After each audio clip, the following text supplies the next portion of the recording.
De primera mano es presentado por Tigo. En Tigo, el centro sos vos. Control. Feel. Make feel.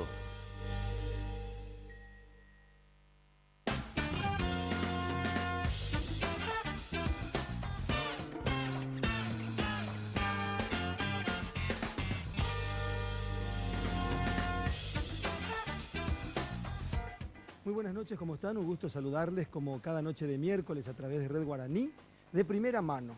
Hoy nuestra invitada, una señora, una gran señora, docente, educadora, orientadora, ministra, candidata a presidente de la República, senadora nacional actualmente, y suelo decir que fue candidata a presidenta de la República, la mejor candidata del Partido Colorado en el peor momento del Partido Colorado.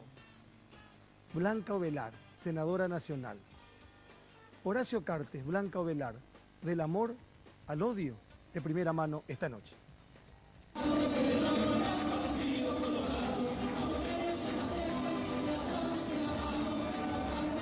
Porque creo que tenemos el mejor candidato. Muchas gracias, Blanca. Muchas gracias, Blanca. En el poco tiempo me di cuenta que no tenía las condiciones para ser un estadista. Que no se olvide que no solo echó al partido, tampoco tenía votos para ser senadora. Porque tenemos el candidato que tiene una visión y una capacidad realizadora probada. De alguien que sabe que lo que voy a decir me va a salir desde el fondo del corazón y con mucho compromiso. Él se presentó como un estadista, él a mí me engañó claramente. Colgada del saco. Entró y está donde está, para hoy denostar. Confiamos en usted, futuro presidente, y en Juana Fara, su compañero de lucha. Le estamos dando testimonio que la educación va a estar representada y muy bien representada. La doctora Blanca va a representar a la educación.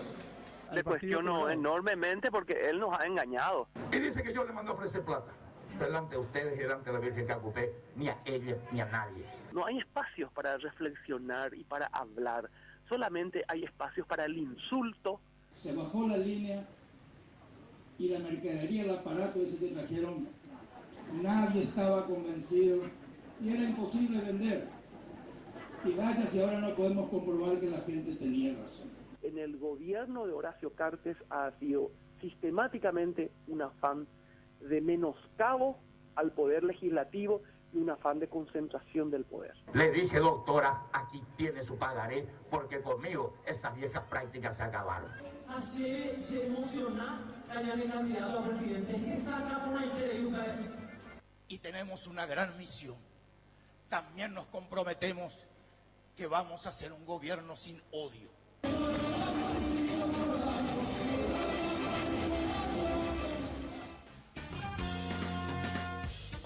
En instantes nada más y de primera mano la senadora Blanca Ovelar. Estela Ruiz Díaz, ¿cómo le va? ¿Cómo está? Buenas noches. Buenas noches, Carlos, compañeros, ¿cómo están? Alfredo, ¿cómo anda? ¿Qué tal, Carlos? ¿Cómo estás, compañero? Andrés. Buenas noches, Carlos, mi respeto a los televidentes. Roberto, ¿cómo estás? Carlos, buenas noches, compañeros y por supuesto a la gente que nos está mirando. Dije hace un ratito una mujer, una gran mujer, una señora, una gran señora. Gracias por estar con nosotros esta noche, senadora Blanca Ovelar. Muchas gracias, Carlos. Buenas noches a todos y a la audiencia. Creo que lo que vimos recién es lo que todos sabemos y todos conocemos, porque todo esto se dijo públicamente. ¿Cómo Blanca Ovelar forma parte de Honor Colorado, de la lista del señor Horacio Cartes, y cómo se va Blanca Ovelar de Honor Colorado, o por qué se va? Y nosotros hemos acompañado la candidatura del señor Horacio Cartes, yo invitada por unos amigos, porque creímos que era la opción que teníamos como partido para retornar al poder. Y alguien nos metió en la cabeza de que él era un gran empresario que iba a llevar todo su éxito empresarial a la gestión del Estado. Y nosotros creímos eso, creímos en él. Y dijimos, este es un señor que tiene cuestionamientos sobre el origen de su fortuna, ya tiene todo, tiene mucho dinero y va a limpiar su nombre y su prontuario de toda sospecha y va a ser una gran gestión porque él tiene hambre de gloria. Dinero ya tiene suficiente, va a hacer mucho por el Paraguay. Nos convencimos de eso, nos convencieron, no sé cómo. Creo que era como la única opción que teníamos en el partido y acompañamos. A mí me dejó inquieta esa convención donde se modificó, porque era muy grande la reducción de la militancia que se hacía para adecuar. Pero era lo que se tenía que hacer, entonces me callé. Pero en el fondo yo tenía una inquietud respecto a eso y dije, ¿qué significa el tema de la militancia? Porque yo creo en la democracia y creo en la democracia de partidos. Los partidos políticos son claves para la democracia. No hay democracia posible de sustentar si no hay partidos políticos que tienen mecanismos internos de decantamiento y de vigencia verdadera de una democracia interna también. Yo creo que eso es clave y si miramos el escenario latinoamericano y de otras partes del mundo, cualquier afán de sustitución de los partidos en un proceso democrático lleva a otros modelos que tampoco cumplen con los afanes de instalar una república y luchar por la justicia social, que es la finalidad de la democracia. Y de la república, ¿verdad? No, las democracias que llamadas tumultarias, donde se dejan de lado los partidos, se trabajan con los movimientos, han anarquizado bastante las instituciones. Miremos el proceso de algunos países. Por eso yo me reafirmo en la enorme importancia que tienen los partidos políticos. Y mi partido, con sus luces y sus sombras, está profundamente asociado a la historia de este país, a la historia de glorias e infortunios de este país. Entonces nosotros decimos, yo soy republicana, yo tengo profundas convicciones republicanas, creo en el partido y si bien no milité antes por mi trabajo en la función pública como docente, cuando se me ofreció ser candidata del partido porque no había casi otra opción, en un momento en que aparecía un fenómeno que era Lugo, que venía como un aluvión con toda la aureola de santidad que traía de ser parte de la iglesia, yo acepté, aunque las condiciones no eran las mejores. Yo acepté porque estaba convencida de que podía hacer muchas cosas por el Paraguay. Y bueno, el resto de la historia ustedes conocen. ¿Pero por qué se va de Honor Colorado? ¿Por qué? Yo en el poco tiempo me di cuenta que Horacio Cartes no es un hombre que va a formar equipos, no armó cuadros de Estado, no conversa con la gente. Yo estoy convencida que la gestión del gobierno requiere equipos que piensan y trabajan juntos. La estructura, el manejo. Yo ya tengo la experiencia de manejar una institución y querer transformarla, ¿verdad?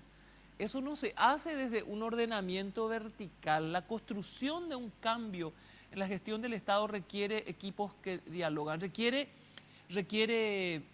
espacios de construcción desde el diálogo razonado e informado sobre la realidad, ¿verdad? No desde las especulaciones, sino desde el rigor del informe de la realidad y la reflexión de quienes tienen el interés común de conducir, de hacer el bien por la patria. Eso yo eché de menos siempre. No hubo en ningún momento espacio para dialogar, no hubo en ningún momento espacio para sentarnos a diseñar qué Estado queremos. Cuando empezamos en el Senado venían las órdenes, esto tenemos que votar así, asá. Mis compañeros, yo analicé el programa de gobierno y me di cuenta que el esfuerzo, el énfasis estaba puesto en la asociación pública-privada porque se prometió muchísimas obras y de hecho el Paraguay tiene un enorme rezago en obras públicas. Y mis compañeros, muchos estaban muy en contra y yo me puse a trabajar uno a uno en la bancada cuando todavía estábamos unidos a decirle: si no le damos al presidente la ley de APP no va a poder cumplir su programa de gobierno, tenemos que hacer. Y me dicen, pero ¿cómo? Hay algunos connotados senadores que me dijeron, pero ¿cómo vas a decir eso si vos siempre te jactaste de tener extracción socialista? ¿Y cómo vas a decir? Les dije, es una cuestión de organizar, el mundo va hacia allí. Ricardo Lagos ha sido un presidente socialista que queda en la historia de Chile como el presidente que más obras ha hecho con la alianza pública-privada. Y se puede hacer con transparencia y se puede desarrollar el país. Claro que se tiene que preservar cuestiones principistas básicos y se tiene que hacer con transparencia. Anduvimos mucho convencidos, o sea, yo estaba convencida de cooperar con el gobierno y de hecho lo hemos hecho muchísimo. Pero el tema es que no estuve de acuerdo con que el presidente se meta encima de no estar de acuerdo con el modo de gestión, ¿verdad?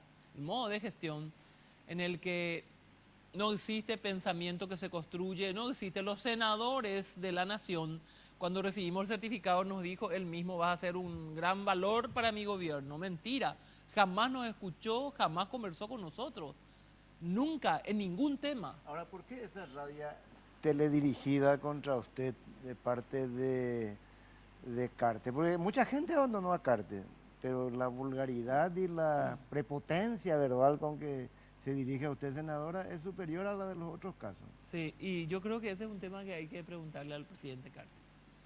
Yo creo que hay que preguntarle al presidente Cartes. En una parte él dice que yo entré colgada de su saco, que yo no tenía votos para ser senadora. Yo le quiero hacer recordar al presidente que antes de que él se inscriba en el registro cívico electoral, yo ya tuve 570.000 votos en el Paraguay como candidata a presidenta.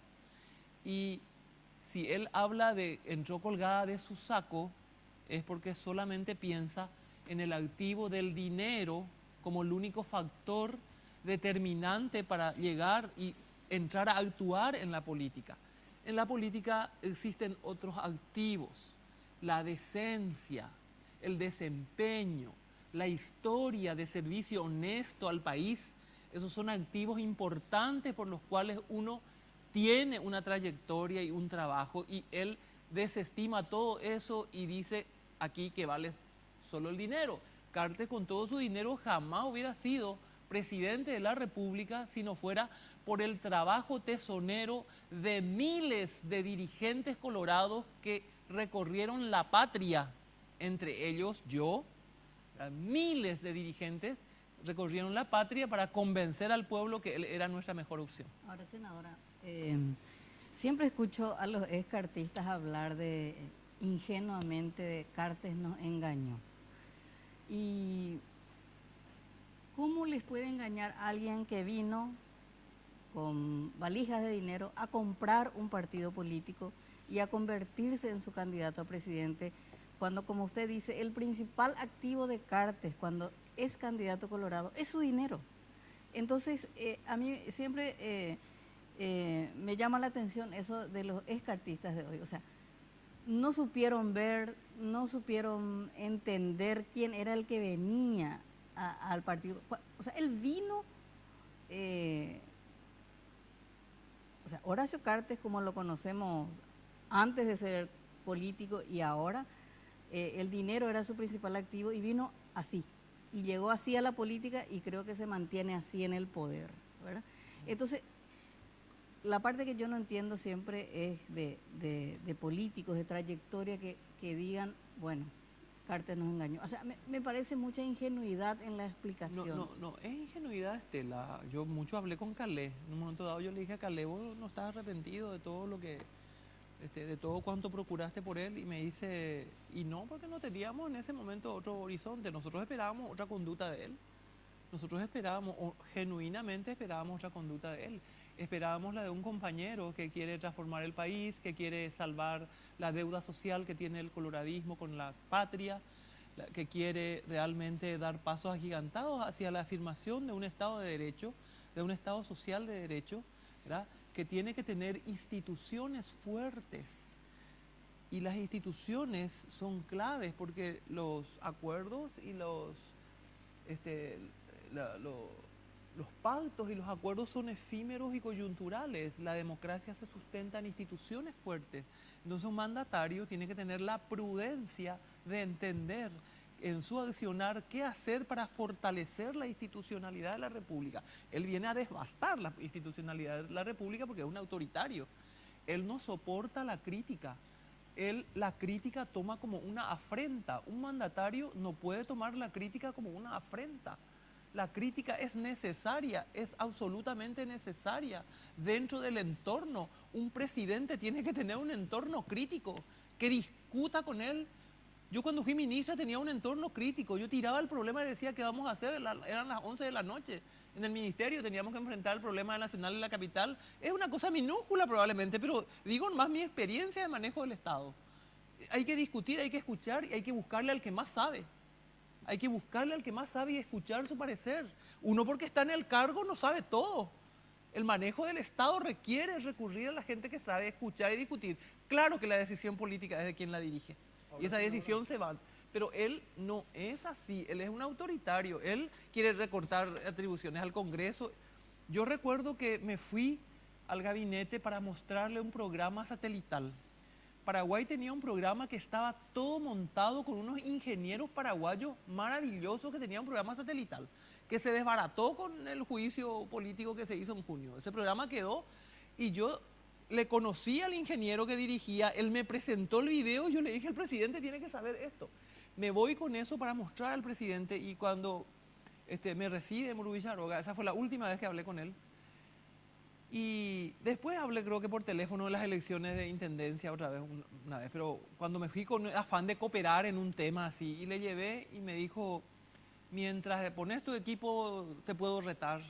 Y le dije yo, ¿y por qué, presidente? Claro que usted es el presidente y yo estoy acá en Muru Villaroga y usted me puede retar, pero ¿por qué me retaría?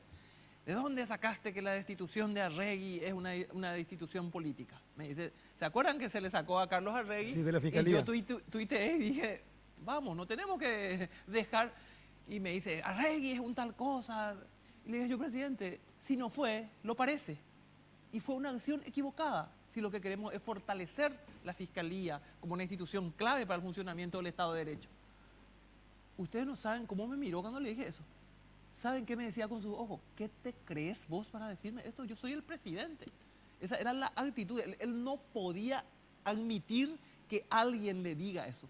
Y yo siempre tuve ese tipo de relación con mis jefes. Siempre.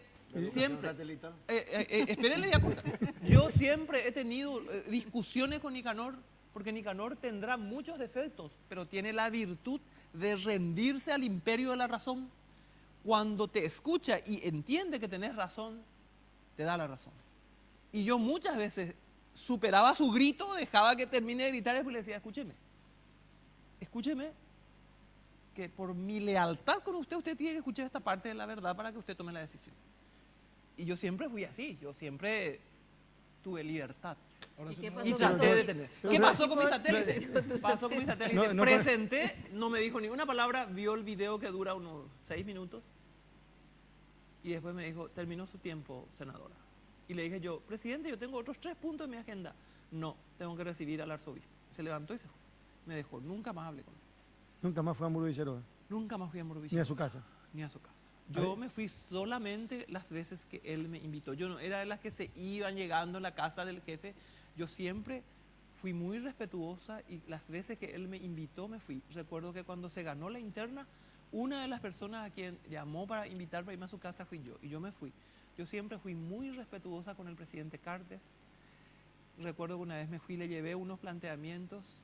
Me dijo él, dame nombres, y le dije, yo no le voy a dar ningún nombre, yo no vengo a proponerle ningún nombre para esos cargos, solo vengo a traerle el problema, usted va a elegir las personas, para que no diga que yo vengo a proponerle candidatos, pero yo le vengo a contar el problema que hay. Y 2 y 3 veces, pero él no acepta absolutamente la crítica, y lo que se enojó es porque yo le apoyo a Marito, esa es la verdad, ese fue el momento. Porque cuando empezó a los 1 año y medio de su gestión, él se mete y divide el Partido Colorado en un discurso sumamente virulento. Él está como presidente de la República, impone un candidato sin trayectoria para presidir el partido y divide el Partido Colorado entre buenos y malos. Yo estuve en contra de eso y defendí y acompañé la candidatura de Marito. Y ese es el motivo principal de su enojo. A ver, Andrés. Usted dijo, era nuestra única opción para volver al poder. Evidentemente, volver al poder no es todo. Absolutamente. Esa es una lección que le deja esta experiencia. Absolutamente.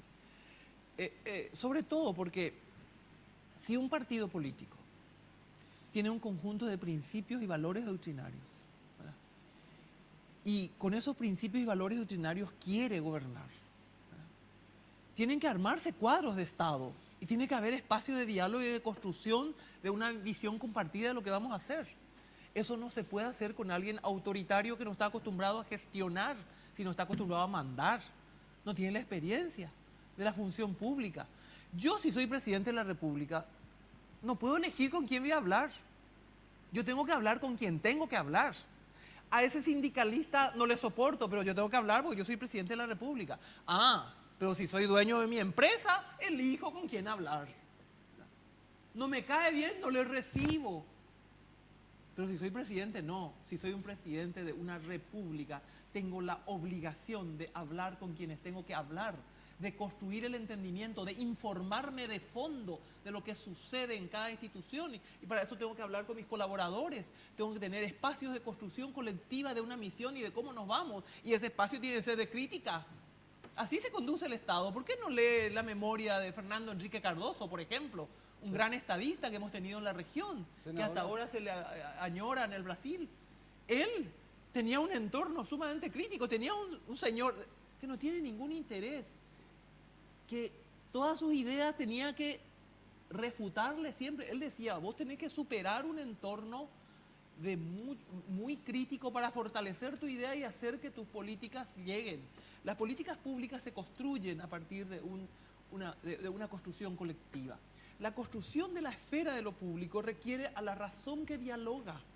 La razón que dialoga, eso es un principio básico para entender el funcionamiento de la democracia. Habermas, clave, no podemos no entender eso. Para construir en cualquier ámbito, hasta en la esfera familiar, para que exista un capital social y para que exista entendimiento, tiene que haber diálogo. Así se dirige el Estado. Nosotros en el Ministerio de Educación no teníamos los sueldos que se tienen ahora. Los sueldos públicos saltaron en el gobierno de Lugo. Los sueldos públicos eran bajísimos y solo 30% sobre el salario se podía dar de horas extras. ¿Qué yo hacía con los funcionarios cuando tenían que asumir desafíos tan grandes y trabajar hasta la madrugada? Estaba con ellos, hablaba con ellos, les escuchaba. Se sentían comprendidos, sentían que había una sintonía entre ese ideal por el que ellos luchaban. En las funciones públicas hay gente admirable, abnegada, que da su vida por la institución pública. Muchos invisibilizados. Y lo más grave en nuestra realidad es que viene un nuevo ministro y ignora todo lo que se hizo, quiere inventar la pólvora por su pequeñez y por su falta de entender la república. No entendemos lo que es la república, y mucho menos lo que es el Estado. Y viene... No sé cómo estaba antes ni qué hizo él después, no quiero hablar de él porque yo no estuve antes, no sé qué cosas se dejaron y qué siguió. Pero nosotros necesitamos eso instalar en la República. Nosotros necesitamos dar ese paso de madurez para el entendimiento de que la construcción y el logro de metas de desarrollo supera por lejos el horizonte temporal de un gobierno. Pero ¿cómo y se quiere sostener. ¿Cómo saber, senadora, la próxima vez que tenga que apoyar a un candidato, cómo saber qué va a hacer una vez que llega al poder? ¿Qué lección le deja esta experiencia? ¿Qué criterios va a tener para definir eso? Y yo pienso que la vida es un permanente aprendizaje, nunca se sabe, y si yo algo he hecho toda mi vida es tratar de entender al ser humano. Y hago mía una frase de Spinoza que dice, nada de lo humano me es ajeno. Entiendo que naturalmente hay personas que se descolocan con el cargo. Una de las personas que a mí me sorprendió cuando asumió el cargo ha sido una colega colaboradora fiel a mi lado como fue Marta Lafuente. Marta Lafuente se fue en el cargo de ministra y se olvidó de ciertos principios básicos, dejó de escuchar al entorno, se infectó, valga la palabra, lo digo de propósito, de la impronta del presidente, de esa soberbia de querer mirar todo desde arriba, de querer descartar. ¿Ustedes se imaginan que un programa tan extraordinario como Escuela Viva de Cocatúa, que fue un programa que hicimos en educación, dejan morir casi ese programa, desbaratan a todo el equipo? Y yo soy invitada a Jamaica, a República Dominicana, a Washington, para hablar de ese programa. El Banco Mundial, la UNESCO, a muchos países le dicen, pregunten a Paraguay, han tenido un programa fantástico y una reforma estupenda. Yo fui contratada como consultora, me fui a otros países a mostrar cómo hicimos Escuela Viva. Y acá nosotros en el Paraguay desestimamos todo eso porque tenemos que destruir el recuerdo, la memoria, la imagen. O sea, el autoritarismo, la pequeñez en el manejo de la gestión del Estado nos juegan contra, y de eso estuvo contagiado este gobierno. Senadora, Una de las cosas que me gusta de usted es que teniendo una formación cultural superior a la media, de lejos, de nuestro parlamentario, llegado el momento es capaz de decir las cosas de frente y bien, de manera bastante dura. En los últimos días del conflicto de la enmienda, recuerdo que usó una frase que me llamó la atención, referida a sus colegas del Parlamento. Creen que somos pelotudos, dijo. ¿Recordará usted? Sí, recuerdo. A veces hablaba... surgen también la... No, pero está bien, me parece que de vez en cuando No, hay es que... no es mala palabra. Son adjetivos necesarios. Son necesarios. adjetivos. Y- Por ahí pero no- les recuerdo que se hablaba de los senadores vendidos al dinero de Cartes, decía usted. Le estoy hablando del tema mensalón, o como quiera llamarse en Paraguay. Ese es un tema que nos cuesta a nosotros hablar porque no tenemos los fueros que usted tiene. ¿Existe eso en nuestro país? A mí no me consta, pero escucho todos los días. Y hay gente que asegura, a mí no me consta, pero de que es como las brujas, de que las hay. ¿Verdad? ¿Cómo es posible que una persona como Julio Velázquez, que para hablar con él más o menos como condición era estar de acuerdo con no darle la enmienda a Horacio Cartes? Así era la relación. Yo le miraba y le decía, Julio, vos sos el mismo, en un momento dado. Y que cambien así tan grande de parecer, no sé. Yo, honestamente, no tengo la certeza porque no vi y no puedo acusar. Pero de que se habla de que corre dinero, mis colegas y los más antiguos siempre hablan. Siempre hablan de que incluso cuando se ponen ciertos temas controvertidos, no, por ejemplo, alguien decía hace unos días, no tenemos que meter ese tema, porque se metemos en el tema y los diputados se van a engancharse del tema y ya van a ver ahora lo que van a hacer su festín más o menos, que van a cobrar. Nosotros estamos preparando una ley del lobby. Yo estoy preparando una ley del lobby y una ley de conflicto de intereses, porque en eso también nos quieren tomar del pelo. López Moreira dijo que no hay conflicto de intereses con la firma aseguradora que él creó y que vende las pólizas al Ministerio de Obras. No sé, 50 contratos, no sé qué tiene. No me consta cuántos contratos, pero lo que tiene. Y encima sale a decir, no hay conflicto de intereses. ¿Cómo no va a haber conflicto de intereses? Nosotros necesitamos avanzar en un Estado de Derecho en el que esas cuestiones sean mucho más transparentes. Hemos dado paso enorme con la ley de transparencia y de acceso a la información pública, y que quede claro, esa ley es una iniciativa parlamentaria. Por iniciativa parlamentaria se sacó esa ley. El gobierno se ufana mucho de la transparencia. La transparencia del gobierno es una transparencia selectiva. Las cosas que quieren ocultar, ocultan. Que él presentó. ¿Cómo? Mario Aldo, cuando estuvo con nosotros, dijo que él presentó. Él es uno de los proyectistas. Pero también hablaba de lo mismo que habló usted, transparencia selectiva. Una transparencia selectiva. La transparencia tiene que ser real, y en ese sentido la transparencia en el Congreso también tiene que existir. El tema, ¿quiénes hablan con nosotros? Eso tiene que ser público. ¿Para qué vienen? La ley del lobby es para hacer público quiénes vienen a expresar su interés por una ley y con qué criterios. Eso se tiene que saber. Incluso se tiene que saber, aparte de las sesiones que tienen que transmitirse en la televisión, las sesiones de las comisiones donde se cocinan los dictámenes.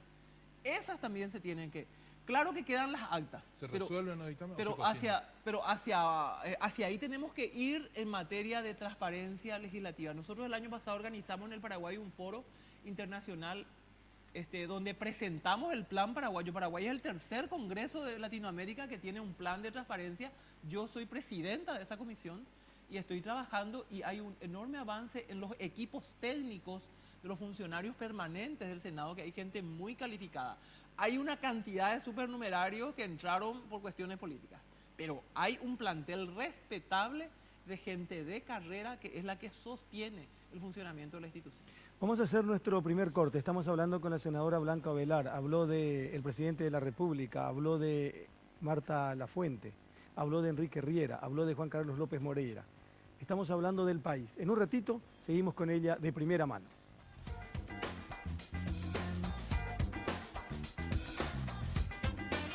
En Tigo trabajamos para darte la mejor red para navegar del Paraguay, que es también la de mayor velocidad.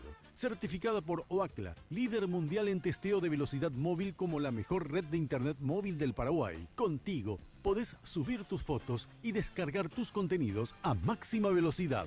En Tigo, el centro sos vos.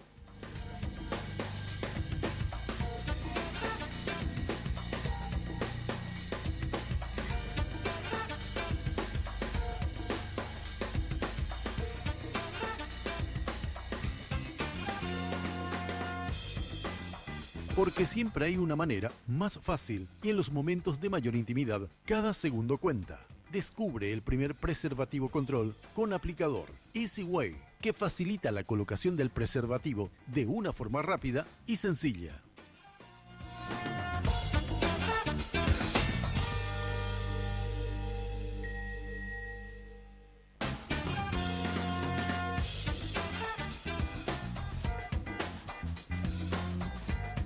Bueno, seguimos esta noche hablando de primera mano con la senadora Blanca Ovelar. Los compañeros, Estela y los compañeros tienen otras preguntas para hacer, pero yo quiero mostrarle una fotografía a Blanca Ovelar. Y... No, mostrar una fotografía no es ser malo. ¿Qué le genera a Luis Castiglioni? Es un compañero. Para mí, él en aquella vez de mi campaña se equivocó, pero ese representa el pasado, fue un momento, una coyuntura. Hoy estamos en la misma bancada. Y yo le respeto la coherencia con la que defendió sus principios de no a la enmienda. Pero no se puede avanzar sin mirar el pasado, senadora. Y se aprende del pasado. Las personas y las organizaciones inteligentes aprenden de su propia experiencia. Yo creo que Luis también aprendió de esa experiencia y reconoce que ha habido errores. También yo tengo una fraterna amistad con él. No soy rencorosa. Y de este señor que va a aparecer en fotografía a continuación, ¿qué opina? ¿Quién es ese? Javier Zacarías Irún. Paso. Sería como alguna vez me dijo a mí Nangana. Frente a, comparado con Luis Castiglioni y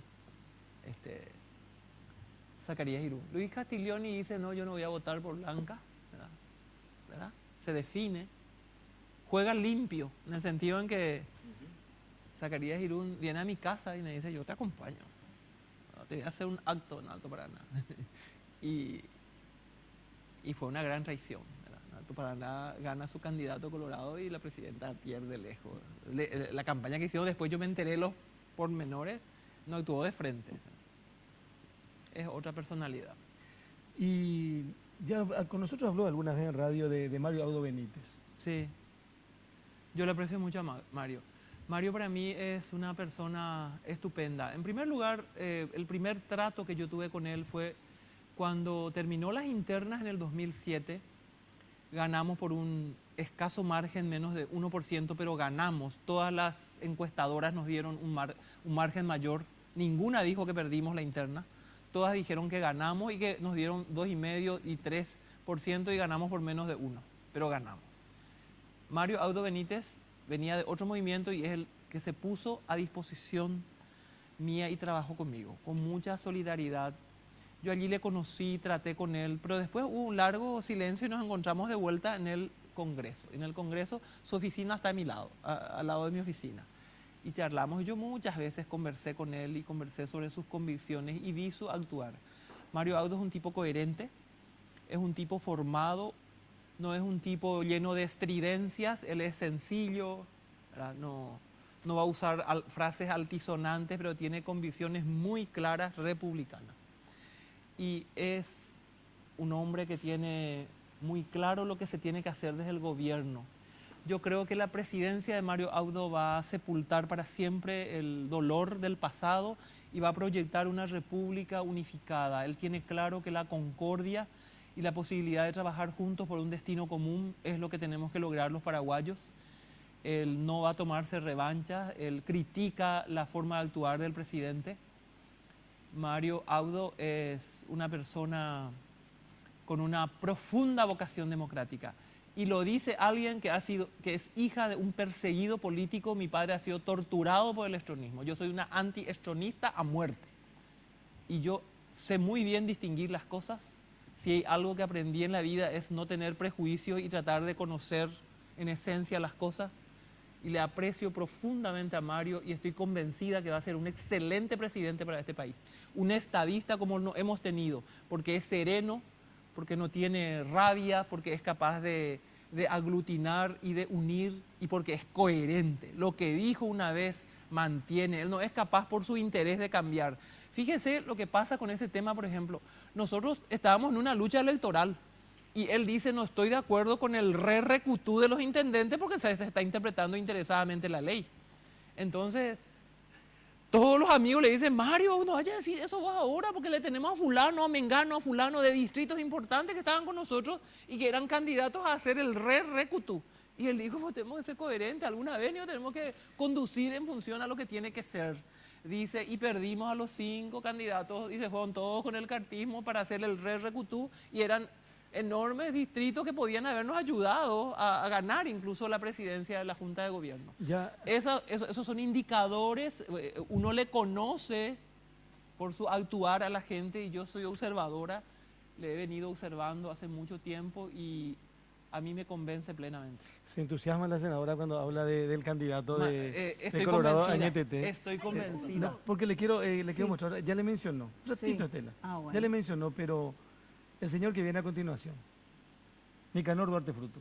Sí, yo le quiero mucho a Nicanor. Nicanor es un hombre muy ilustrado. Yo creo que en este momento el exponente con mayor ilustración doctrinaria en el Partido Colorado. Es un hombre muy preparado, muy leído. Él tiene problemas de su carácter que a veces le traiciona, su carácter explosivo y le hace decir cosas que después en su posición le cuesta. Pero Nicanor ha sido un gran presidente del Paraguay.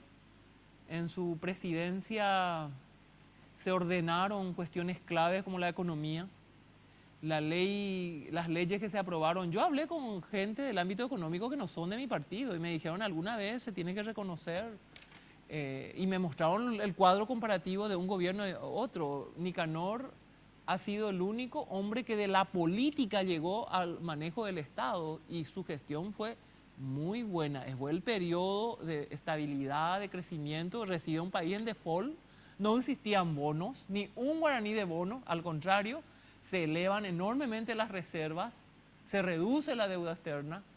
Nicanor fue un gran presidente. Una cosa es la tirria que generó su lenguaje procaz y su temperamento. Ese es otro aspecto. Eso separemos de su gestión de Estado.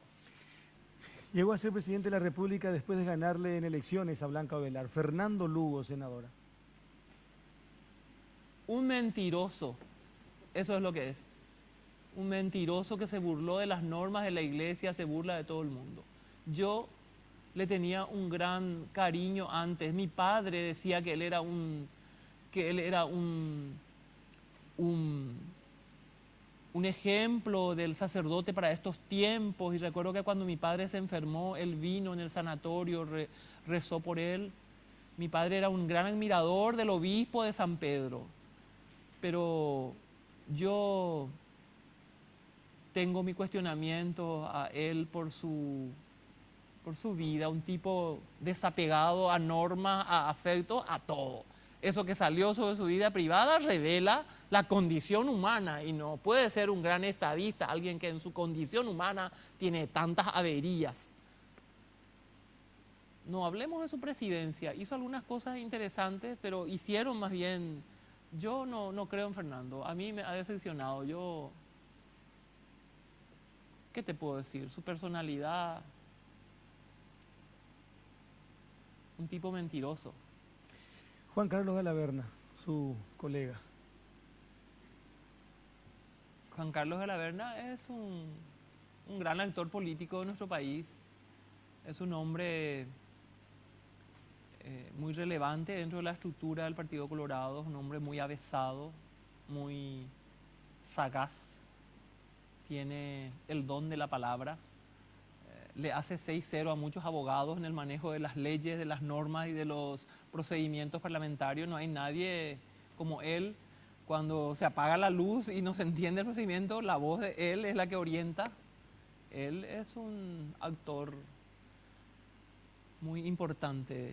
Yo una vez le dije a él, si todo tu talento hubieras usado solo para el bien, hubiera sido Mandela. Porque es un hombre es un hombre de una lectura muy aguda de la realidad. Muy afín a su candidatura presidencial. No me apoyó, él a regañadientes, no me apoyó, él me apoyó a mí. Él tuvo conmigo muchas discusiones. Recuerdo que una vez tuvimos una discusión pública fea sobre el tema de la universidad. Sí.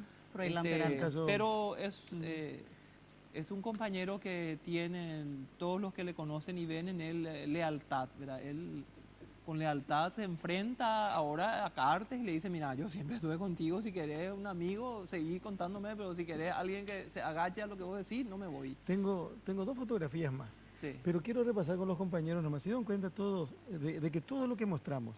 ¿La primera foto de quién fue? De Castiglioni. ¿Dónde estaba en el inicio del gobierno Cartes? ¿Con quién? Con Cartes. ¿Dónde está hoy? Después, Nicanor Duarte Frutos. Javier Zacarías Irún. Es el único. El único que sigue. Porque después Duarte Frutos, después Juan Carlos Galaverna, la misma Blanco Velar, sí. ¿verdad? Sí. Por ejemplo. Marito. Parece que yo sabía que iba a hablar de ella. Por eso está su fotografía ahí. A ver, Marta Lafuente. Fue ministra de Educación en la primera etapa del gobierno Cartes. Sí. Una mujer técnica, muy conocedora de la educación, que conmigo como viceministra trabajó con mucha fidelidad y dedicación. Pero como ministra cayó en la trampa cartista. Yo creo que el primero que conspiró en su contra fue Cartes. ¿Por qué? Porque Cartes le alentó a tomar medidas diciéndole que su respaldo le bastaba y no le pudo salvar de un vendaval de los estudiantes. Le alentó a tomar medidas. Si yo hubiera estado a su lado, le hubiera aconsejado otras cosas, no esa actitud. Si uno quiere transformar la educación, la única chance que tiene es llegar al maestro, llegar al corazón del maestro, trabajar con ellos. No hay posibilidad de mejorar la calidad de la educación sin la recuperación del prestigio social y la condición del docente. Ahí hay que trabajar. Ella entra, cae en una huelga que ni siquiera empezó con ella y le descuenta a mansalva el salario.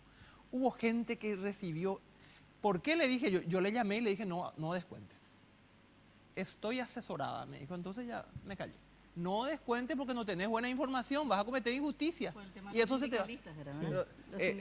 Los sindicalistas, ¿verdad? Sí. Vos podés odiarle a los sindicalistas, pero vos tenés que trabajar con ellos. Ellos son una realidad dentro de la estructura social, que defienden sus intereses. ¿Qué es la democracia sino un campo de fuerzas donde todos los sectores defienden sus intereses? Y el liderazgo justamente significa ser capaz de aglutinar esas voluntades contrarias, dispersas y contradictorias en función a un proyecto común. Identificar ese proyecto común, eso que interesa a todos, es la función del líder. Si vos entrás y vos tomás una medida así antipática, ahí ella empezó a cortar con los maestros y hubo una reacción negativa. ¿Volvió a hablar con ella? Sí, yo hablé algunas veces con ella, pero obviamente la ya no como relación, antes. Sí, porque yo preparé la ley de la Carta Orgánica del MEC. ¿Ustedes se imaginan cuánto tiempo yo necesité esa Carta Orgánica cuando estaba? Cuando vine al Parlamento, lo primero que me propuse es trabajar en la Carta Orgánica. Y pedí ayuda porque es una tarea muy grande. Y Robert Cano, de Juntos por la Educación, había hecho en el gobierno de Lugo toda una recopilación de las normas existentes desde la época de Vicente Saruri. Entonces él me facilita eso y yo hago un acuerdo con Juntos por la Educación y trabajamos en la elaboración de la ley. Le pido a Marta que me envíe dos representantes para trabajar. Y vienen los representantes del MEC y nos sentamos a trabajar. Y en algunos puntos que eran complicados y ellos no podían resolver, me decían, esto tenés que conversar con la ministra. Y yo me encontraba con la ministra en algún almuerzo, en alguna merienda para hablar y decía, 3 cosas no puedes resolver tu enviada, ayúdame a resolver. Hicimos toda la ley, una ley moderna. Nos informamos, revisamos la literatura, el estado del arte en la materia, donde metimos criterios de rendición de cuentas en todos los niveles. estructura participativa y transparente, un concepto de una estructura funcional dentro. Teníamos la experiencia, teníamos la mejor posición, porque teníamos la experiencia y el conocimiento profundo del sector, después de trabajar 15 años en el sector, en los cargos más altos, directora general, viceministra y ministra. 15 años yo estuve en el ministerio. Y no teníamos a nadie a quien preservar, ningún amigo para generarle un cargo en la estructura como se hacen los organigramas. Entonces trabajamos la estructura 1 año y medio de trabajo, llegamos a la presentación, ella viene con su equipo y desbarata todo el trabajo en una sesión frente a mis propios compañeros, me humilla frente a mis compañeros, me humilla en la comisión y más o menos que no es eso, se mira con la de Melo, se mira con otro. Y yo, Arnoldo Bin se hunde en el sillón, me dice, Blanca, levantémonos de acá, esta nos está tomando el pelo, esta le envía cartas para hacerte esto. Y después se levanta otro y otro colega y sale Beto Velar, le discute a su... Ustedes no se imaginan, nunca voy a olvidar esa sesión, nunca voy a olvidar. Yo estaba asombrada, ustedes saben ese asombro y dije, bueno, tengo que ahora como nunca hacer acopio de mi frase favorita, nada de lo humano me es ajeno, ¿verdad? Asombrada, desbarató, desconoció, 1 año y medio de trabajo, ella estuvo en contra, no sé. Yo le miraba y encima los argumentos que ponían carecían de validez, porque dijo, por ejemplo, ella no habló, la que hablaba era la viceministra, no se puede modificar por una ley, la ley madre, que es la Ley General de Educación, porque nosotros en la estructura tocábamos algunos artículos de la Ley General de Educación. Y no hay supremacía entre una ley y otra, la ley se puede modificar, ¿verdad? Bueno, entonces sale Beto Velar, le contesta y le dice que bueno, nos quedamos todos asombrados. Ese fue un golpe así de esas cosas y uno se pregunta qué le pasa en la cabeza a las personas que actúan así, ¿verdad? Sí, pero salió esa ley. En el Ejecutivo y en el Congreso. Yo le cuento, Alfredo, que esa ley salió. Y otro que quiso desbaratar y mandó una carta de lo más antipática diciendo más o menos que esa ley no le sirve porque ahora la gestión es moderna y no sé qué cosa, fue Enrique Riera. Y yo le contesté, como corresponde. Le dije, este es el producto de un trabajo, usted acaba de llegar en el puesto, usted vio la luz y de repente sabe que esto no le sirve. Finalmente él iba a promover, vetar la ley. Pero ¿qué pasó?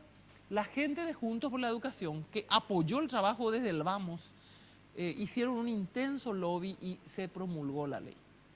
Resulta que la ley quita la discrecionalidad del ministro que viene de nombrar 190 direcciones como había en el gobierno de Lugo. 190 direcciones había. Era una tomadura de pelo, era un asalto a la inteligencia. Por ejemplo, había una dirección de generación de resoluciones. Yo leía y no podía creer. Dije, pero nunca tanta mediocridad.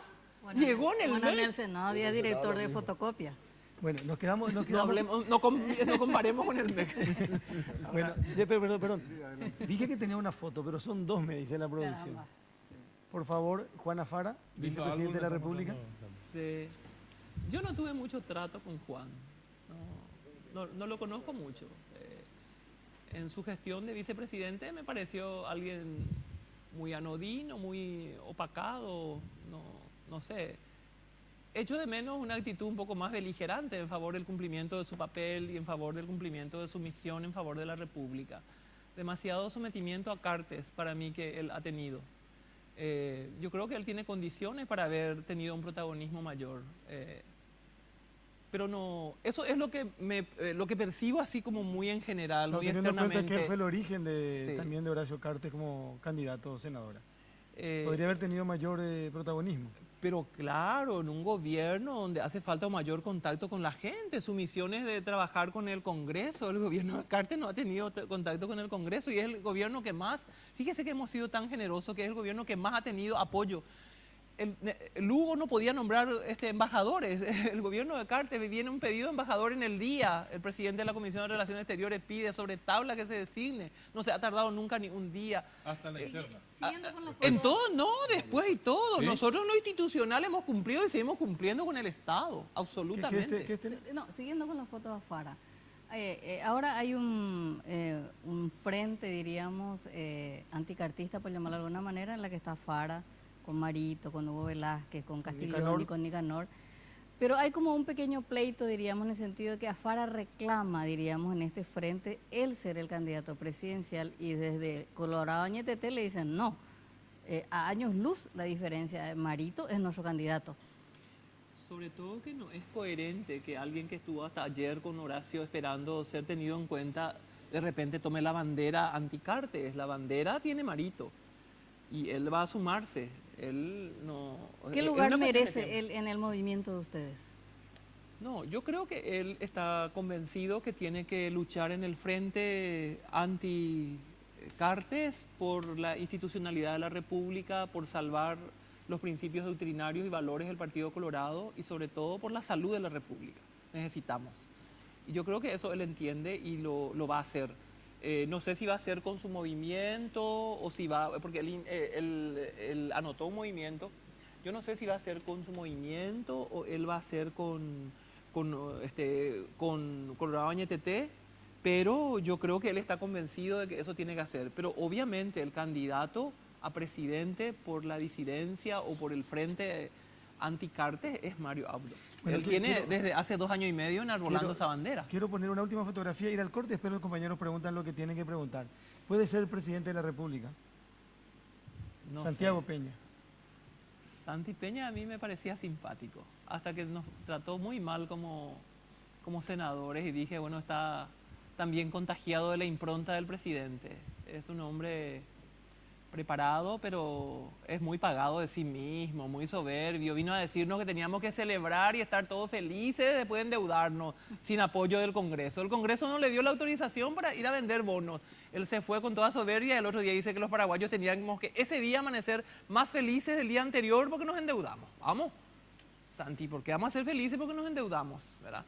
Está bien que nos endeudemos, pero vamos a respetar las normas. Yo no estoy de acuerdo con su proceder. He conversado con él un par de veces, me pareció un muchacho inteligente, así ágil, venía al Congreso, se hablaba bien con él, pero algunas respuestas que dio y algunas omisiones de los datos que le pedimos, a mí no me pareció correcto. No sé si respondía a directivas, pero me cayó tan mal su afiliación después de 20 años en esa convención, me cayó tan mal, yo creo que una persona inteligente no hubiera hecho eso, ¿verdad? Aunque tenga simpatía por el partido, hubiera esperado otro momento, haberlo hecho eso, no me pareció correcto. ¿Por qué cree usted que Cartes lo eligió?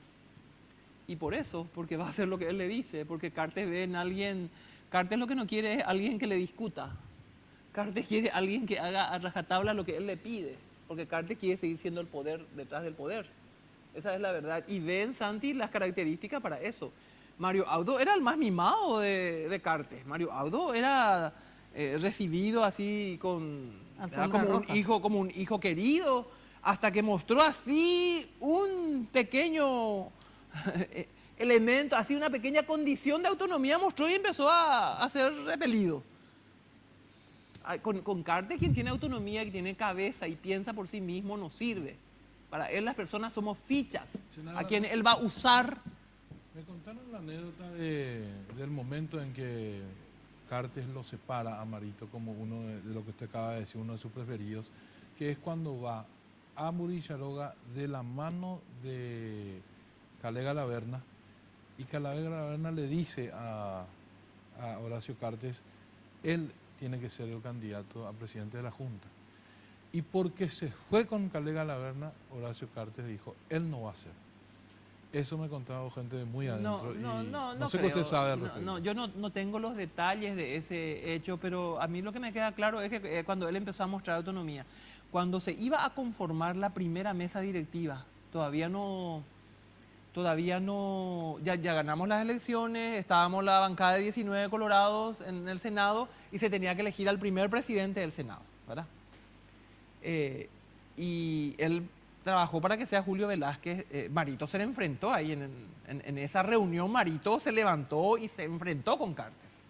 Y eso fue mirado con asombro por muchos que decían, ¿cómo se atreve este? Marito fue el primero que se levantó y le dijo, yo estoy de acuerdo y estoy muy nervioso, así no se trabaja, nosotros así no vamos a construir el entendimiento. Le dijo de todo y dijo cómo estuvo actuando Velázquez. Marito fue el que se levantó y estábamos, Horacio con sus ojos decía, ¿y este? ¿De dónde me sale este más o menos? Él empezó a mostrar autonomía en su pensamiento y a discutirle y a decirle, presidente, eso no podés hacer, eso no se puede, mira esto. Le llevaba cosas y eso fue minando esa relación. Bueno. La relación se minó porque él mostró autonomía, eso es lo que a mí me queda claro. Otra pausa, por favor, y en un ratito seguimos de primera mano con la senadora Blanca Ovelar.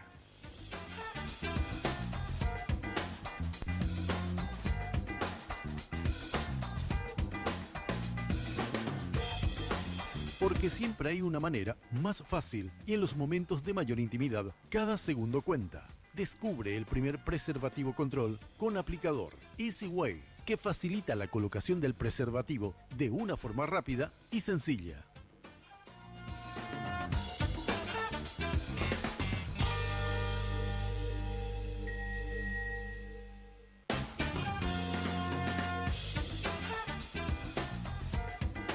Bueno, seguimos esta noche, noche de miércoles aquí en Red Guaraní. Nuestra invitada de hoy, la senadora Blanca Ovelar, contó muchas cosas. Así que aprovechen y pregunten porque... Esta es la oportunidad. A ver, Roberto. Le estuve escuchando atentamente. Ya llené la hoja anotando las cosas que le quiero consultar. Es un programa que hay que hacer con lo que tenemos. Resulta lo siguiente, Carlos, que... Una pregunta, Roberto. Sí, una sola. Resulta ser que vemos que este proceso de la política es bastante cambiante y veíamos en el material las opiniones que tenía la entonces candidata al Senado, Blanca Ovelar, respecto al candidato a la presidencia, Horacio Cartes, y las versiones que hoy está dando en esta mesa. Y sé que está formada en psicología y sé que perfectamente entiende la construcción del discurso a partir de los lentes con los que uno mira la realidad. Hoy usted está en la vereda de enfrente, las posiciones son absolutamente radicales y la duda que me plantea la descripción del carácter que hace del presidente de la República es si Horacio Cartes termina siendo un genio o si gobierna por intuición. Porque usted básicamente dice que él trabaja sin equipo. Entonces, ¿cómo lo hace? ¿Y a qué se reduce todo el grupo de asesores que él puede tener, incluido el que podría ser el candidato a la presidencia, el propio Santiago Peña, bien ponderado no solamente en el ámbito local, sino en el ámbito internacional? Y en definitiva, entonces, el remate de mi pregunta es, ¿quiénes tienen la venia de opinar en el entorno de Cartes? ¿A quiénes le escucha? Algunas precisiones respecto a la conclusión que usted hace. Yo no dije que él no tiene equipo. Yo dije que él no forma equipo y él no trabaja en equipo. Él tiene gente, hay alguna gente calificada, pero hay problemas graves de gestión en su gobierno. Este gobierno tiene el dinero que no ha tenido ningún gobierno nunca, jamás. El monto de dinero que se maneja. Yo manejé el Ministerio de Educación con el 30% del presupuesto que hoy tiene. 30%. Ese era el presupuesto que yo manejé los 5 años. Creo que llegaría al 32 más o menos el último año. Este gobierno tuvo dinero para la agricultura que no tuvo ningún gobierno. Nosotros solo en el primer año de gestión parlamentaria le dimos 150 millones de dólares a Gatini para hacer maravilla. ¿Con cuántas cosas se puede hacer con eso? ¿Pero le dieron ustedes, senadora, o el mismo gobierno se generó ese dinero? Porque ustedes dicen le dimos, como si fuera que ese dinero lo generaban ustedes como senadores. Y claro que le damos. El mismo gobierno se genera ese propio dinero. O sea, si hubo dinero es porque también hubo buena gestión del gobierno, ¿o no? Se endeudó al país, señor. Se endeudó al país. Miren la cantidad de dinero que se endeudó al país. Más de 2.800 millones de dólares solo en bonos. Sin contar los empréstitos con los bancos multilaterales, con los organismos multilaterales. Sin contar los empréstitos. 2.800 millones de dólares de bonos. Ese año le dimos 50 millones porque le aprobamos un empréstito con el BID y 100 millones de bonos, solo el primer año. 100 millones de bonos, ese bono tiene que pagar los paraguayos. ¿Pero por qué ese es endeudamiento? ¿Cuál sería el otro camino? Porque está la otra, es un camino bifurcado, porque también está la visión de la deuda como un reconocimiento a un crecimiento en términos de confianza de lo que sería el país. Calificar para la emisión de bonos no es una tarea sencilla tampoco, y no empezó con Cartes, empezó con el ministro Ferreira en el gobierno de Federico Franco. O sea, esto ya venía de la época anterior. Cartes tampoco inventó la pólvora en el sentido del endeudamiento de nuestro país. ¿Por qué la satanización de la deuda si es un camino válido? Y porque cuando le hace la consulta al compañero usted dice endeudó al país, pero por supuesto, y no fue solamente Cartes el que endeuda al país. Los anteriores gobiernos, el propio Nicanor Duarte Frutos también endeudó al país. ¿Por qué la deuda como un problema para la República del Paraguay cuando los economistas te dicen que en el grado de ponderación todavía está en un margen razonable? Porque el endeudamiento tiene que apuntarse a cuestiones de estructura y de producción. Porque el endeudamiento tiene que ser transparente, porque tenemos que conocer los paraguayos. Porque le pedimos que nos aclare 200 millones de dólares sobre los bonos y le dimos 368 millones en el presupuesto, y esos 200 le dijimos hablemos en marzo, por eso vetaron el presupuesto, porque no quieren aclarar, porque no había claridad respecto a dónde se iba a usar. El dinero que es del Estado y mucho más que es del endeudamiento tiene que ser claramente especificado en qué se va a usar, primera cosa. Segunda cosa, el ritmo del endeudamiento. No me vaya a comparar con el gobierno de Nicanor. Nicanor hizo empréstitos porque los empréstitos tienen otro tratamiento. Yo voy a prestar 200 millones del Banco Mundial y yo realizo un proyecto detallado en extremo. Los bonos no. Los bonos se meten en el bolsillo y se usan y encima no quieren explicar bien en dónde se usan. Y comparemos el proceso de endeudamiento del Paraguay, cómo comenzó y cuál es la proyección, el crecimiento. El crecimiento no nos parece prudente, no lo decimos nosotros, lo dicen entendidos. Nosotros podemos entrar a tener enormes problemas para pagar, y gran parte de los bonos ahora que se van a tener que hacer todos los años, el año que viene hay que volver a hacer bonos porque si no, no hay forma de pagar la deuda. O sea, ¿usted considera que el gobierno está rifando el país o está haciendo vito con el dinero que recibe de los bonos? No, lo que yo digo es que el nivel de endeudamiento nos parece prudente y mucho menos transparente, porque el crecimiento es muy grande y el costo del servicio de la deuda es dinero que se quita de otros programas sociales, se quita de remedios del hospital, se quita insumos de la educación, se quita de la construcción. ¿Cuánto pagaba el Paraguay hace 3 años su deuda externa en el año? Ahora, ¿Y cuánto paga ahora? Solamente la última partida es lo que ustedes no aprobaron. Lo demás sí aprobaron ustedes Hemos mismos. aprobado todo porque entendemos. Por eso, pero ¿y ese análisis que está haciendo ahora por qué no lo hicieron en las primeras emisiones? Pero claro que hicimos, Pero lo aprobaron. Aprobamos porque había un afán de ayudar también al país. Porque de los 2.800, 500 más lo que ustedes no aprobaron. No aprobamos porque no era clara la... Y Correcto, había cosas que ya estuvo pero el año 2.300 anterior. sí. O sea, en 2.300 ustedes tuvieron acuerdo con endeudar y 500 más no. ¿Y no le parece que el ritmo vale la pena detenerse y pensar? ¿No le parece a usted que el ritmo...? Sí, pero cuando usted hace el análisis hace de los 2.800. Y claro, porque ese es el total... Habiendo un 80% de eso sí aprobado. Ese es el aprobado. total del endeudamiento en 3 años. Ese es el total del endeudamiento en 3 años. Es la coyuntura en la que se da también el rechazo, por otra parte, lo que pasa es que también se quiere mirar solo desde ese punto de vista, entonces se entiende solo, eso también dice Cartes, entonces por eso dice vamos a ir a colocar los bonos sin el acuerdo, porque es solamente por eso. Entonces, no se entiende que puede haber. Nosotros hemos tenido cuestionamientos a muchos programas. Por ejemplo, el otro día dijeron que un crédito que era para la seguridad se rechazó. Nosotros solo le pedimos que retiren y replanteen y después presenten. Esa es una potestad del Congreso. Ahora Santi Peña quiere sacarle esa potestad, ¿verdad?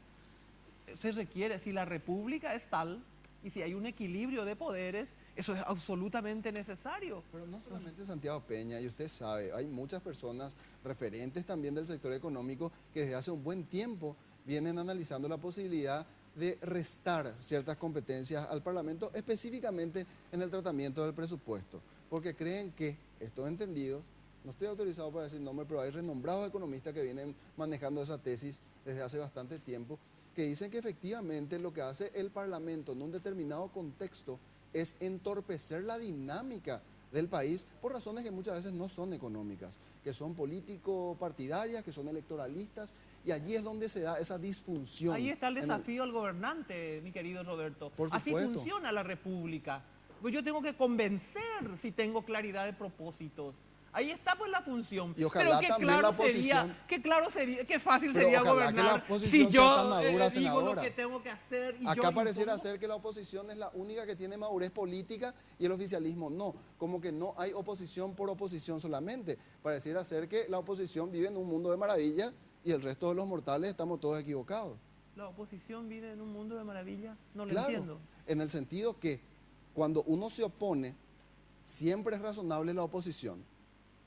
No, la oposición no puede estar equivocada. Pero nosotros dimos muestras de muchísima racionalidad. No digo en el Hemos último trabajado, tramo. pero yo le estoy mostrando, estoy tratando de entender su comentario, hacia dónde apunta y cuál es su Apuntando, sesgo. por ejemplo, el Porque- tema de la deuda que usted decía, le señaló perfectamente el compañero Andrés Riquelme, esa suerte de proporción de 2.300 sí, 500 no, cuando la proporción es bastante inferior al volumen mayor de lo aprobado.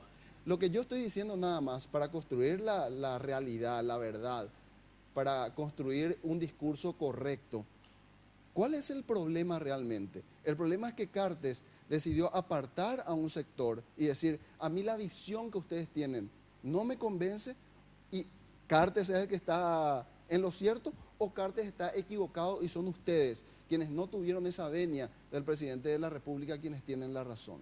A la luz de los acontecimientos, digo. Yo en particularmente te quiero aclarar que no busco ninguna venia, tengo absoluta libertad y tengo claras convicciones republicanas. Yo entiendo perfectamente el ideario de mi partido.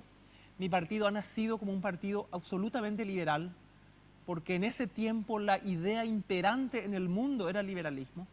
Mantiene intacto el concepto de liberalismo en el mecanismo de legitimación del poder, que es a través de las urnas, es un partido democrático, pero claramente desde fines del siglo XIX, con Blas Garay, con Fulgencio R. Moreno, ha cambiado su visión absolutamente liberal de dejar todo al arbitrio del mercado y sus reglas en un Estado pequeño, pobre, desigual como el nuestro, y plantea la intervención del Estado en la procura de un Estado de derecho que vele por la equidad. Esa visión liberal a ultranza de dejar todo, ¿verdad?, en el ámbito de la competencia, entre comillas, del mundo liberal, esa no es doctrina colorada. Yo tengo muy clara la doctrina colorada. Yo he leído a Blas Garay, he leído el pensamiento de Fulgencio R. Moreno, y eso se remata ya en mitad del siglo XX, cuando en 1947 Natalicio González dice, Estado servidor del hombre libre, y incorpora eso dentro de la doctrina colorada. Muchos peyorativamente dicen que el coloradismo ha sido un partido estatista. Si miramos claramente, leemos y somos capaces de entender lo que es la doctrina, las pautas que ha tomado como decisión el gobierno de Cartes no son propiamente de la doctrina colorada. Por ejemplo, se pauperizan las universidades públicas. Cuesta muchísimo que las universidades públicas ejerzan y cumplan con los proyectos en CONACYT, y se da con facilidad a las universidades privadas el dinero. Ellos con una facilidad única, con una boleta común, rinden cuenta. Y hoy están preocupados en las universidades públicas. Las universidades públicas tenemos que crecer, tenemos que ampliar, tener más filiales para poder acoger a más paraguayos. Un guaraní no creció el presupuesto de la universidad pública y sin embargo las privadas se le apoya con dinero. Nosotros tenemos una visión doctrinaria diferente, ¿verdad? Acá no es buscar venia personal de nadie, nosotros tenemos principios, tenemos valores y tenemos conocimiento de lo que significa el problema de un Estado desigual, ¿verdad?, profundamente desigual, que se requiere un gobernante capaz de aglutinar, dar a cada sector el respeto que se merece, pero no apretar solo a un sector. El presidente veta la ley a la soja y pone una ley a las cooperativas. ¿Quiénes son los que se cooperativizan? Los ricos. No, ellos no están en las cooperativas.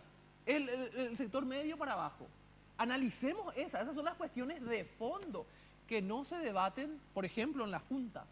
La Junta de Gobierno tiene que ser un espacio de debate político. Las acciones que hacemos son republicanas cuando nosotros queremos el copamiento de las instituciones y queremos manejar como ejecutivo de todas las instituciones, tener la fiscalía al servicio. El fiscal Díaz Verón está al servicio de absolutamente. absolutamente. ¿Cree que va a plantear su reelección? ¿Quién? El presidente. Díaz Verón, yo creo que él de seguro va a estar en la terna. Yo Les hice apuesto. una consulta. Apuesta, ¿eh? Apuesta. Ahora, una cosita nada más. Sí. Va a postularse para ser senadora en el próximo periodo. ¿Y cómo está la cosa ahí? Yo confío en que puedo ser otra vez senadora. Ya le dijeron. Confío. ¿Ya está en la lista? Sí, yo tengo la confianza. Yo creo que voy a estar en la lista de Mario Audo, en la lista de Colorado Añetete. Simplemente completar la lógica interna. Quedó corto el programa. Sí, se queda corto. Esta última pregunta más le quiero hacer a la senadora, porque ella está hoy en una situación diferente a la que estuvo en el 2007. En ese momento, diríamos, usted era el delfín del presidente. Sí. ¿Verdad? Y su postulación había generado la ruptura en el Partido Colorado. Simplemente me recordaba eso cuando usted dice, Cartes plantea lo de Aliana y rompe al partido. ¿No fue lo mismo que pasó en el 2007 con usted y con Nicanor Duarte Frutos? Que No. Nicanor la nombra a usted y genera un quiebre. No, absolutamente, porque el quiebre no fue tal. Vamos a analizar. El Partido Colorado viene con un desgaste, porque es el partido que trae la democracia, vuelve a ganar las elecciones, trae outsider, viene un hombre de la política y había un desgaste bastante grande y aparece Lugo. Entonces, Nicanor, que es un pragmático, se pone a buscar qué hacer y somete a escrutinio público sus nombres. Toma los nombres, recuerden todos los nombres que estaban en la danza. Y la ministra de Educación, que no militaba y no se iba a 25 de mayo, la escalinata, era la que tenía la mejor aceptación. Entonces él empieza a conversar con la gente y dice, con asunto de Lugo y serio, ¿verdad?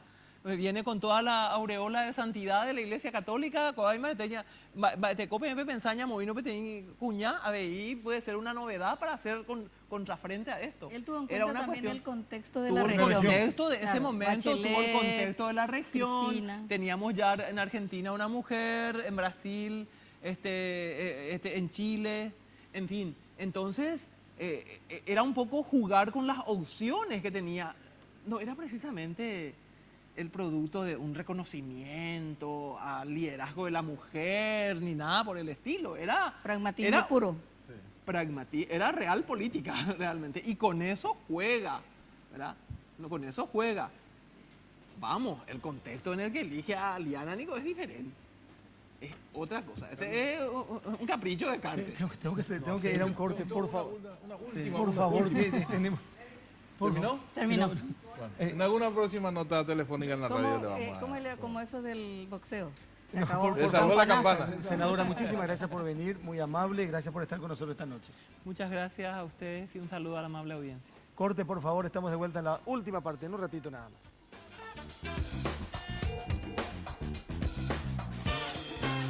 En Tigo trabajamos para darte la mejor red para navegar del Paraguay, que es también la de mayor velocidad. Certificada por Ookla, líder mundial en testeo de velocidad móvil como la mejor red de internet móvil del Paraguay. Contigo podés subir tus fotos y descargar tus contenidos a máxima velocidad. En Tigo, el centro sos vos.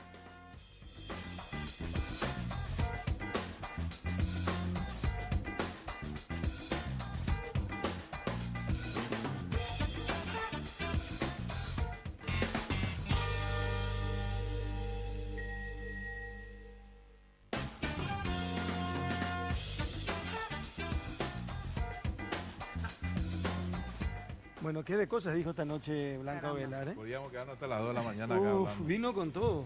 Sí. Se entusiasmó con algunas fotos. Mira si teníamos alguna foto más. Bueno, Todo el álbum le mostraste de Carlos. de primera mano. Sí.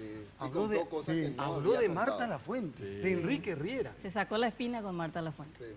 Sí, contó cosas que nunca había dicho, me parece. Y cuando se le preguntó sobre Zacarías Irún y sobre Lugo, En un determinado momento parecía esto un consultorio psicológico. Pero bien, me gusta porque evidentemente tiene toda la solvencia que le conocemos, pero tiene la valentía de decir las cosas de frente. Cuando ella se pone así, levanta la voz, es porque ya va a venir algo interesante. Y cuando tenemos que cerrar el programa, ¿tenemos que hacer así o así a Blanca Velar, Estela? No, para mí Blanca Velar ¿No usa mal gesto de...? Para mí Blanca Velar tiene que estar en el Congreso.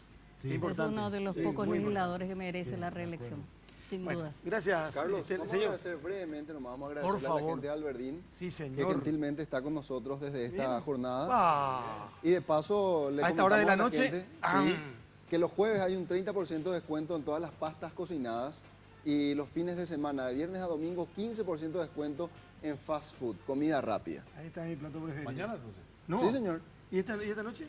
No, viernes a domingo. ¿Y hoy qué? No, jueves dijiste. No puede ser miércoles. Los jueves. No, los jueves 30% de porcentaje. descuento en pastas cocinadas. Ah, en y pastas. fast food de viernes a domingo. Hay que hacer algo Hiciste miércoles. hacer doble Hay que hacer algo miércoles también, por favor, antes de las 10. Bueno, nos vamos. Gracias por elegirnos, por preferirnos. Hasta la próxima semana aquí en Red Guaraní. Hasta mañana, tempranito, en Monumental AM 1080. Buenas noches.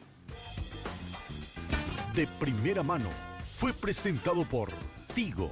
En Tigo, el centro sos vos. Control. Feel. Make feel.